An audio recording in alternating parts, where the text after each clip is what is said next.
Hoje a gente vai mergulhar nas águas profundas do design de eletrodomésticos para analisar a fritadeira Air Fryer Forno Philips Hualita Série 5000. Estamos falando de um equipamento com 1.600 watts de potência e, bom, um espaço interno massivo de 12 litros. Sim, e a pergunta central que a gente vai investigar a partir das especificações e evidências de uso é a seguinte: será que essa máquina representa o próximo passo evolutivo que vai aposentar os fornos tradicionais de vez? Ou será que é um híbrido que, na tentativa de fazer absolutamente tudo, acabou sacrificando aquela simplicidade mágica de só colocar na gaveta e apertar um botão, que foi o que fez a gente amar as air fryers no passado? Bom, eu, para ser bem sincera, olho para a Série 5000 e vejo um trunfo absoluto da engenharia térmica. Para mim, é um centro culinário que justifica cada centímetro do seu design ao substituir múltiplos aparelhos com uma eficiência absurda. Olha, eu entendo o fascínio pelos números, mas eu venho de uma perspectiva bem diferente. Eu estou convicto de que a natureza híbrida desse projeto criou uma série de dores de cabeça ergonômicas. Quando você tenta transformar uma fritadeira de gaveta num forno vertical, você introduz complexidades no dia a dia que, na prática, acabam matando a premissa da conveniência. Mas a gente precisa entender o tamanho do salto evolutivo que estamos dando, sabe? Quem está ouvindo a gente e já usou uma air fryer tradicional de, 4 litros, conhece a frustração de tentar fazer um almoço para a família inteira e ter que fritar as coisas em 3 levas diferentes. Isso é bem chato mesmo. Muito! Então, quando a Hualita traz 12 litros de capacidade, a gente não está mais falando de uma maquininha de fazer batata frita. A gente está falando de um ecossistema inteiro. E a engenharia por trás das 9 funções pré-definidas é fascinante. O aparelho consegue manter uma temperatura super baixa e estável para fermentar um iogurte ou desidratar fatias de maçã por horas. E no momento seguinte, ele sobe para 200 graus para selar uma carne. Isso não é trivial de se conseguir.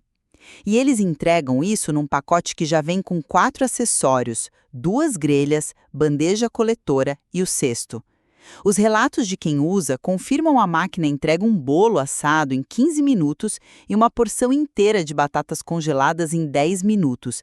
E faz tudo isso com um silêncio que chega a ser, assustador se você comparar com os motores barulhentos das gerações antigas. Olha, eu não tiro o mérito da versatilidade teórica, tá? Ou do isolamento acústico. Silêncio na cozinha é sempre bem-vindo. Mas aí é que está o problema de tentar transformar um Fusca num trator. A usabilidade vai cobrar o seu preço. Você falou que os relatos confirmam a rapidez, mas o que as pessoas que realmente interagem com essa máquina todos os dias também relatam é uma quebra constante na fluidez de uso. Eu não diria que quebra a fluidez, é só... Não pensa bem na promessa original da Air Fryer. Você puxa a gaveta pelo cabo frio, dá uma sacudida na batata, empurra de volta e vai fazer outra coisa. Agora, com a Série 5000, você precisa abrir uma porta de forno, colocar luvas térmicas grossas, tentar puxar uma grelha de metal quente no meio do ciclo sem se queimar, tudo isso enquanto lida com um painel touch que, por mais bonito que seja na caixa, no dia a dia da cozinha, com a mão engordurada ou suja de farinha, acaba arranhando e ficando manchado muito rápido. O painel suja, claro. Sim, suja e risca. Para mim, a conveniência foi totalmente sacrificada no altar dessa multifuncionalidade. Eu acho que a gente precisa separar o que é um sacrifício de conveniência do que é simplesmente, uma nova curva de aprendizado. E já que você tocou no painel touch, vamos olhar para a interface dessa máquina, porque ela resolve problemas históricos. O display digital te dá um controle milimétrico de 80 a 200 graus com um timer de até 24 horas. Mas a sacada genial de design não está só nos botões, está na porta. A porta frontal tem uma janela transparente gigante, mas o pulo do gato é que ela abre na diagonal e você pode simplesmente desencaixar e remover a porta inteira do aparelho. Isso é prático. É revolucionário. Quem já tentou limpar a resistência ou o teto de uma air fryer de gaveta sabe o pesadelo que é. Poder tirar a porta e limpar a cavidade interna sem obstáculo é, para mim, a definição de design inteligente centrado no usuário. Foco do botão de desligar. Lá vem. Porque é aqui que a interface briga com a realidade física. Imagina a cena. Você terminou de assar o seu pão de queijo. Você quer desligar a máquina. Em qualquer aparelho normal, você aperta Power e ele desliga. Na série 5000, as pessoas relatam que você precisa pressionar e segurar o botão por vários segundos até a palavra End aparecer piscando na tela. Sim, tem um pequeno atraso. Um pequeno atraso. A máquina não desliga na hora, a ventoinha continua girando num volume alto por cerca de 1 minuto inteiro. Adicione a isso o fato de que a luz interna da cabine fica constantemente acesa e piscando durante o preparo, e você não tem um botão para apagar essa luz. Isso gera uma ansiedade visual e auditiva no usuário. É o aparelho dizendo, eu ainda estou no controle, não você. Como a gente pode chamar isso de avanço quando uma operação básica de desligar exige tanta carga cognitiva? Olha, eu entendo perfeitamente a sua frustração com esse atraso, de verdade. Se a gente olhar só pela ótica do software, parece um erro de programação mesmo. Mas a gente não pode esquecer da física do que está acontecendo ali dentro. Esse atraso de 1 minuto não é um capricho do painel, é um mecanismo de autodefesa vital do aparelho. Autodefesa? Sim, a gente está falando de uma resistência elétrica que acabou de injetar 1.600 watts de calor intenso num espaço fechado. Se a engenharia permitisse que você cortasse a energia da ventoinha instantaneamente, todo esse calor residual de 200 graus ficaria estagnado. Ele iria subir direto para o teto da cabine e começaria a cozinhar, literalmente, a placa de circuito impresso do painel digital e a derreter os polímeros de fixação. Nossa. Pois é, aquele 1 minuto com a palavra END piscando é a máquina forçando a exaustão desse ar superaquecido para proteger os próprios componentes. É por isso que a Philips consegue oferecer 2 anos de garantia num equipamento que sofre tanto estresse térmico. Eles priorizaram a longevidade da máquina sobre a satisfação imediata de um clique. E sobre a luz piscando, é o termostato te dando o feedback visual de que ele está ciclando a energia para manter a precisão dos 80 graus do seu iogurte, por exemplo. Olha, é uma justificativa térmica fascinante e proteger a placa de circuito faz todo sentido do ponto de vista da engenharia, eu admito. Mas perceba como a gente acabou de provar o meu ponto, a máquina exige que o humano se adapte às necessidades dela e não o contrário. Ah, não sei se é bem assim. É sim. E já que entramos na questão do calor residual e de como a máquina lida com esses 1.600 watts, vamos falar de como esse calor se comporta dentro daqueles 12 litros de espaço? Porque a promessa é cozinhar em múltiplos níveis, certo? Fazer a carne embaixo e os legumes em cima. Exato, simultaneamente. Só que a termodinâmica de um forno vertical não perdoa. O que a gente vê na prática diária é que a grelha superior, por estar fatalmente a poucos centímetros da resistência incandescente, assa tudo muito mais rápido. Então o usuário é obrigado a intervir. Você tem que pausar a máquina, abrir a porta, pegar a tal da luva térmica pesada e fazer um malabarismo para inverter as grelhas no meio do tempo. É uma rotação simples. Uma rotação quente, né? Além disso, a bandeja coletora de gordura que vem de fábrica é super rasa. Se você for assar algo que solta muito líquido, tipo um frango inteiro ou certas carnes, aquela bandejinha transborda. Os usuários estão tendo que ir atrás de comprar formas avulsas de silicone de 23 centímetros só para dar conta do recado. Olha, eu vejo isso de uma forma um pouco diferente. O que você está descrevendo não é uma falha de design, é simplesmente como o cozimento por convecção funciona no mundo real. Qualquer chefe que trabalha com fornos industriais sabe que não existe milagre termodinâmico. O calor sobe e a fonte de radiação direta sempre vai ser mais agressiva. Uhum. Ter zonas de calor diferentes dentro de um espaço de 12 litros não é um defeito, é uma ferramenta. Você pode colocar uma carne que precisa de uma crosta tostada na grelha de cima e um legume que precisa cozinhar mais devagar na grelha de baixo. O fato de o aparelho ter trilhos para você modular essa altura é a prova da sua versatilidade. Mas dá trabalho. Dá um pouco de trabalho, sim, mas é culinária de verdade. E sobre as grelhas e o interior, a gente precisa destacar a qualidade dos materiais. O aço inoxidável e as partes antiaderentes são extremamente robustos. Não temos relatos sistêmicos de oxidação ou ferrugem prematura desde que a pessoa faça o básico da engenharia de materiais, né? Que é a cura do Teflon. Ah, a famosa cura inicial, que quase ninguém faz. Pois é, muita gente acha que é frescura, mas passar um fio de óleo em todas as partes antiaderentes e deixar a máquina rodar a 200 graus por 5 minutos antes do primeiro uso é o que faz o polímero do antiaderente se expandir. Ele absorve o óleo nos microporos e cria uma selagem permanente contra a umidade. Quando você respeita a máquina e entende a física dela, ela entrega um resultado profissional. Tudo bem, a cura do Teflon resolve a questão da durabilidade, eu sou super sincero e não questiono a robustez do material. Mas vamos voltar para o usuário comum, a pessoa que chega em casa cansada do trabalho e quer fazer um jantar rápido. Ela não quer pensar como um chefe operando um forno industrial com zonas de calor modulares, ela quer praticidade. Entendo. E isso nos leva àquele que, para mim, é o ponto mais crítico e a maior contradição de todo esse projeto, o cesto principal. Desenhou um cesto maravilhoso, com um pegador removível, mas o fundo dele é completamente furado. Tem que ser. E não é um cesto que vem dentro de uma gaveta vedada, como nas air fryers antigas. É um cesto livre. Sabe o que acontece na prática? A sua comida fica pronta. Você abre a porta, tira o cesto com a alça, e no exato segundo que ele sai de cima da bandeja coletora que ficou lá dentro, ele começa a pingar gordura fervente direto na porta de vidro, na bancada da sua cozinha, o pior no chão. Pinga um pouco. Um pouco? Você é obrigado a criar um ritual bizarro de sempre ter um prato ou uma tábua de corte na mão antes de tirar a comida da máquina. Mas toda essa inteligência digital cai por terra quando a máquina te obriga a correr atrás de um prato para não manchar o tapete da cozinha. É um atrito físico imperdoável. Eu dou risada quando você fala dos furos do cesto como se fossem um erro, porque eles são literalmente o coração do porquê a comida fica boa. A gente não pode esquecer como a tecnologia original da Philips, a Rapid Air, funciona.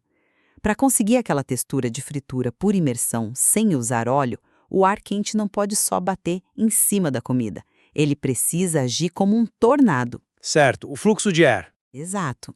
Ele é empurrado pela ventoinha gigante lá em cima, desce pelas paredes laterais em altíssima velocidade, bate no fundo da máquina e precisa subir com força total atravessando a comida de baixo para cima. Se você fechasse o fundo do cesto para não pingar na bancada, você bloquearia o fluxo de ar ascendente, a batata não ficaria crocante embaixo, ela ficaria cozida no próprio vapor e na própria gordura. O cesto vazado é o que permite o ar circular em 360 graus. Sim, a engenharia exige que você tire a bandeja coletora junto com o cesto usando as duas mãos, ou que você tenha um prato de apoio. É uma pequena coreografia. Mas é o preço mecânico que se paga pela física da fritura a ar perfeita. Mas aí eu te pergunto, será que esse preço mecânico vale a pena quando você está lidando com peças tão quentes e engorduradas, soltas pela cozinha? Vale. E eu te explico o porquê com base nas restrições da nossa própria infraestrutura elétrica. A gente está falando de um aparelho focado no mercado brasileiro que foi inteligentemente limitado a 1.600 watts para poder usar o plug padrão de 10 amperes na versão 220 volts. Porque senão ia ter que trocar a tomada de casa. Exato. Eles fizeram isso para que você não precise trocar a fiação ou correr o risco de derrubar o disjuntor toda vez que for fazer um pão de queijo. Mas pensa no desafio, aquecer 12 litros de ar com apenas 1.600 watts não é fácil. É por isso que o isolamento térmico e aquela janela de vidro frontal que você mencionou antes são tão cruciais. Na air fryer velha, para ver se a comida dourou, você abria a gaveta e perdia 100% da massa de ar quente. A máquina tinha que gastar mais energia e mais tempo para reaquecer tudo. E agora você só olha pelo vidro. Isso. Com a janela transparente da série 5000 e a luz interna, você acompanha o processo sem quebrar a estufa. Isso economiza energia, acelera o cozimento e compensa o limite dos 1.600 watts. Quando você coloca no balanço que esse aparelho custa na faixa de R$ 699, te dá 2 anos de garantia, não faz barulho de turbina de avião e assa de forma absurdamente eficiente, usar um prato de apoio para o cesto parece um detalhe muito, muito pequeno. É um argumento forte, especialmente a explicação sobre o limite de 10 amperes forçando essa eficiência térmica. E eu reforço o que eu disse antes, o isolamento acústico é um milagre da engenharia. A máquina faz o trabalho pesado sem transformar a cozinha numa pista de decolagem. Eu reconheço isso. É um alívio. É mesmo. O ponto não é que a tecnologia Rapid Air não funcione. A física do vórtice de ar quente claramente entrega o resultado no alimento. Mas a gente volta para o dilema do canivete suíço. A lâmina principal corta muito bem, mas quando você está tentando usar o saca-rolhas, fica espetando a palma da sua mão. Nossa, que dramático! Mas é verdade. Toda essa integração, o painel que arranha com a farinha do dedo, a obrigatoriedade de intervir no meio do tempo com luvas grossas, o coletor raso que te faz comprar formas extras e o cesto que pinga gordura, tudo isso cria um fluxo de trabalho tenso. A máquina exige constante vigilância. A eficiência térmica lá dentro é impecável, mas do lado de fora, onde o ser humano interage com o vidro quente e a gordura, a complexidade do manuseio rouba a cena e dilui o brilho dessas inovações todas. Bom, chegando então à visão macro dessa nossa discussão, eu continuo mantendo a minha convicção de que a Air Fryer Forno Série 5000 é um passo necessário e muito bem-vindo na evolução das nossas cozinhas. As exigências operacionais que a gente dissecou aqui hoje, seja entender o tempo de resfriamento do painel digital, fazer a rotação mecânica das bandejas ou simplesmente colocar um prato embaixo do cesto, são pequenos pedágios que a gente paga na estrada da versatilidade. Pedágios um pouco caros em termos de esforço, né? Em troca, é um autêntico centro culinário de 12 litros. Uma máquina que não só frita batatas de um jeito quase silencioso, mas que tem a precisão para fermentar um iogurte caseiro e a brutalidade para assar uma carne incrivelmente rápido, sem derrubar o disjuntor da sua casa. A inteligência do design está em moldar a física do calor em algo acessível, entregando o que realmente importa no final do dia, a qualidade superior da comida no prato e a longevidade do equipamento. E da minha perspectiva, eu reitero que a série 5000, por mais potente que seja e por mais admirável que seja o seu silêncio, ainda é um equipamento construído sobre tensões ergonômicas não resolvidas. Desde a ansiedade gerada por um processo de desligamento tortuoso e uma luz que não apaga, até o perigo físico de manusear um cesto que pinga óleo se você não fizer a coreografia exata de retirada. O que a máquina propõe ser, na teoria, uma central inteligente e autônoma, entra em choque com a realidade física de como ela exige ser operada. A ambição de colocar um forno inteiro numa bancada acabou superando o refinamento do toque, do puxar, do manusear. Ela faz muita coisa, mas perdeu aquela fluidez mágica de ser perfeitamente imperceptível na rotina. Mas sabe o que é fascinante? Mesmo a gente partindo de visões tão opostas sobre a experiência de uso, é inegável que nós dois reconhecemos a excelência pura da dinâmica térmica desse sistema. Conseguir domar 1.600 watts dentro de um gabinete de 12 litros sem enlouquecer quem está na cozinha é um mérito técnico brilhante. Onde a gente diverge profundamente é justamente na balança entre o quanto de funcionalidade a gente quer ganhar e o quanto de conforto cognitivo a gente está disposto a pagar por essa complexidade. É exatamente isso. E quando a gente olha para todos os relatos práticos e as evidências de quem usa o equipamento, a grande lição é que o eletrodoméstico perfeito é uma ilusão. A definição de inovação definitiva depende quase inteiramente da disposição de quem está vestindo o avental. Você está disposto a se moldar e aprender os pequenos rituais que a máquina te impõe em troca de um bolo assado em 15 minutos? A relação entre nós humanos e as ferramentas que a gente constrói é sempre uma negociação. Uma observação cirúrgica. E isso traz a gente de volta àquela nossa bancada de cozinha inicial, onde repousam lado a lado a precisão absoluta de uma simples faca de chefe e as promessas complexas de um canivete suíço. O questionamento que fica para você que acompanhou a nossa conversa até aqui é: na nossa busca constante por máquinas que prometem fazer absolutamente tudo por nós, será que a gente não está esquecendo o valor silencioso daquelas ferramentas que foram desenhadas para fazer apenas uma única coisa, mas fazer com perfeição? Fica a reflexão. Muito obrigada por se juntarem a nós em mais esse mergulho e continue sempre questionando o mundo ao redor de vocês. Até a próxima!